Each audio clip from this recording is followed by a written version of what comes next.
Vijayawada central నియోజకవర్గంలో ఎవరు ఎమ్మెల్యేకి గెలవబోతున్నారు?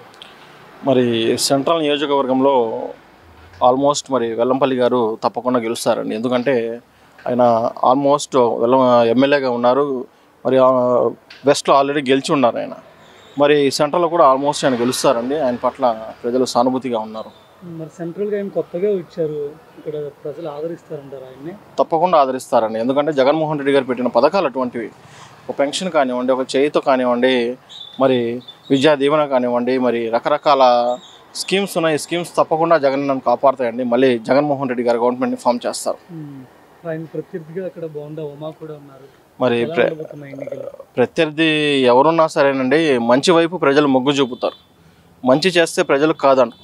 ఒక కొడుక్కి తండ్రి కరెక్ట్గా చూడగలిగితే ఆ కొడుకు మళ్ళీ తండ్రిని కరెక్ట్గా చూస్తారనేది మనకి ఒక భారతదేశం కల్చర్ అనమాట.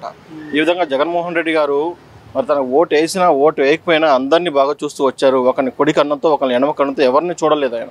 అందరినీ సమానంగా చూశారు కాబట్టి మరి పథకాలు మరి ఓటు వేసినా ఓటు వేయకపోయినా అందరికీ సంక్షేమ పథకాలు ఇంటికి పంపించారు కాబట్టి తప్పకుండా ఈ నియోజకవర్గంలో మన వెల్లంపల్లి శ్రీనివాసరావు గారు భారీ మెజార్టీతో గెలుస్తారండి. గత 5 ఏళ్లలో విజయవాడ సెంట్రల్ అలాంటి అభివృద్ధి పనులు జరిగాయి. మరి విజయవాడ సెంట్రల్లో మరి ఇంతకుముందు మల్లాది విష్ణు గారు ఉన్నారు, మా నాయకుడు. ఆయన అన్ని విధాలుగా ఆయన మరి రకరకాలుగా ఆయన అభివృద్ధి చేశారు. టెంపుల్స్ కానివ్వండి, రోడ్లు కానివ్వండి, డ్రైనేజ్ కానివ్వండి, మరి అన్ని రకాల డెవలప్ చేయడం జరిగింది. ఆ తర్వాత వెల్లంపల్లి శ్రీనివాస్ గారు వచ్చారు. ఆయన కూడా అడిగిన వెంటనే మరి సహాయం చేసే మనిషి, మరి తొందరగా స్పందించే మనిషి. మరి ఆల్మోస్ట్ ఏంటంటే వెల్లంపల్లి శ్రీనివాసరావు గారు తప్పకుండా గెలుస్తారని. రైల్వే అండర్ పాస్ కూడా ఈయన చేయించారని చెప్తున్నారు, అంతవరకు నిజం? మరి రైల్వే అండర్ బాక్స్ అనేది మరి నాయకులు చేయించారనేది వాస్తవం. మరి అది చేయించారు కాబట్టి ఇక్కడ ప్రజలు తెలుసు కాబట్టి వాళ్ళు చెప్పారండి. ముఖ్యమంత్రి గారి పైన దాడి జరిగింది, ఇక్కడే జరిగింది అది. మరి అది దాడి అనేది మరి దురదృష్టకరం.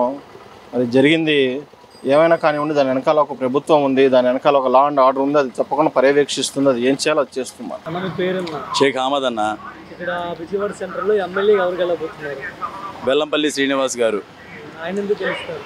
బాగుంది, ఇక్కడ బాగా చేస్తున్నారు ఇక్కడ, అండ్ ఎవరికి ఇబ్బందులు ఉండట్లేదు. మొన్న ఇక్కడ ఇదే సింగ్ నగర్లో సీఎం గారు వెల్లంపల్లి గారు కూడా ఉన్నారు.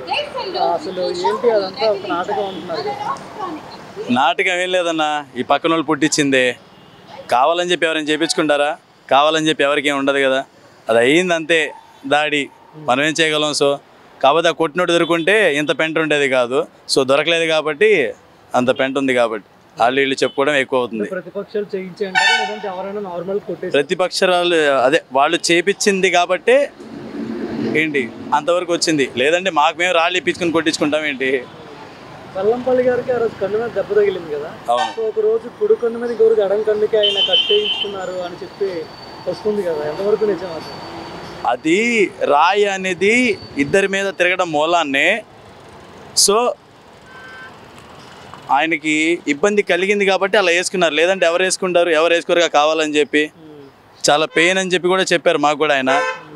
అది ఇక్కడ బోండా ఉమ కూడా ఎన్నికల్లో పోటీ చేస్తున్నారు. లేరన్నా, రాదన్నా. బోండా ఉమ గారు కన్ఫామ్గా రారు. వస్తే డెఫినెట్గా, అంటే పక్కన పార్టీలన్నీ ఏవి రావు, వస్తే మా వైఎస్ఆర్ సిపిఐ వస్తుంది. ఇది డెఫినెట్గా బల్ల కొద్దీ చెప్తాను. ఏంటి నెక్స్ట్ మళ్ళీ మాకు ఒకేలా వస్తే అది సీఎంగా వైఎస్ జగన్మోహన్ రెడ్డే వస్తారు. ఆయన వస్తేనే బాగుంటుంది.